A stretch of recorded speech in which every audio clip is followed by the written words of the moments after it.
qizlar, demak erkin asosda, ya'ni erkin asos deganda bezvotchniy asos bilan ishlaymiz.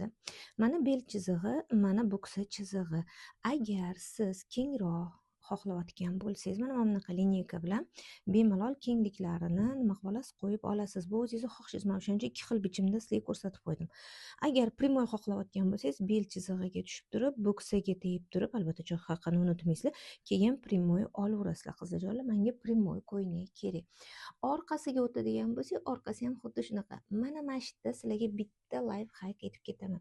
Ko'pchilik aytyapti, mani orqa uzunligim uzun bo'lib qolyapti, bichganimda deyishyapti. Sababi juda ham oddiy. Asossiz bichasizlar-da qizlarjonlar, merkani noto'g'ri olasizlar.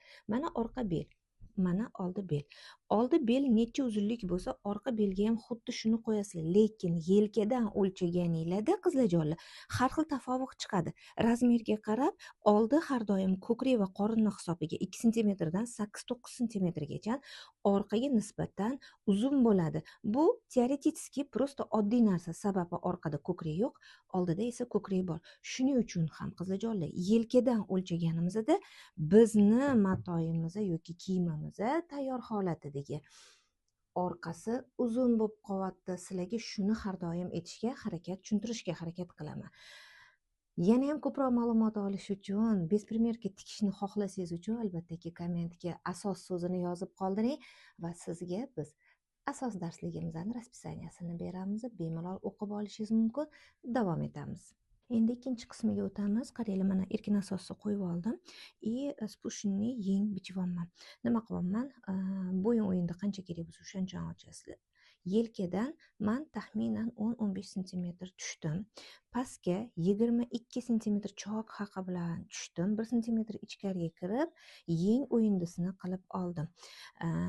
Bu yog'ini esa kakabichni kengaytirib oldim. Sizga qancha kenglik kerak bo'lsa shunga qaraysiz. Men aslida buksaga qaradim. Tak, orqasini xuddi shuni kopirovka qilib orqaga tushirib oldim. Yengni davomini bichishim kerak. Demak 22 44 bo'ladi. Mana men bu yerga 44 olib oldim. Yeng uzunligini oldim va bichib oldim. Qizlarjonlar, agar manjitli qilsanglar 4-5 sm mana bunaqa manjiti uchun olib tashab turib bichasizlar. Agar yo'q, o'zini qilaman desanglar, unda o'sha uzunligini hammasini qo'yib olasizlar. Buradagi kardiganidan boshlaymiz. Nima qilamiz? Demak, yelkalarni yelkalariga ulaymiz. Yonini ulashdan oldin yengini ulab olamiz, manjetini ulaymiz va albatta bo'yniga 4 sm dan 8 sm lik plankamizni ulab qo'yamiz va voyla, bizni kardiganimiz tayyor.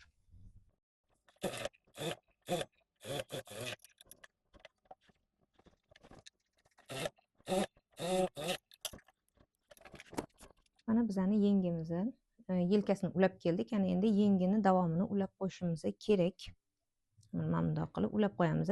Keyin ikkita yonini ulaymiz, so'ng esa manjetini ulaymiz. Ketdik.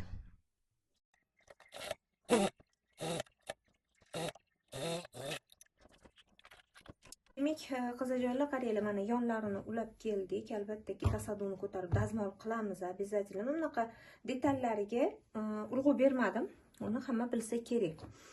Xo'p, ana endi yengiga manjet ulashimiz kerak. Yengiga mana manjeti. Oldin manjetni bir-biriga ulab olamiz. So'ng gir aylantirib tikamiz.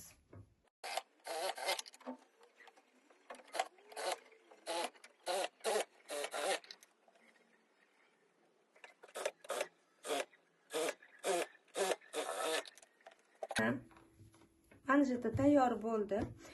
Qiladigan ishimiz nima qoldi qizlarjonlar? Demak, bo'yniga gir aylantirib xuddi shunaqa manjet tikamiz. Shu bilan qarabsizlarki, bizani kardiganimiz tayyor.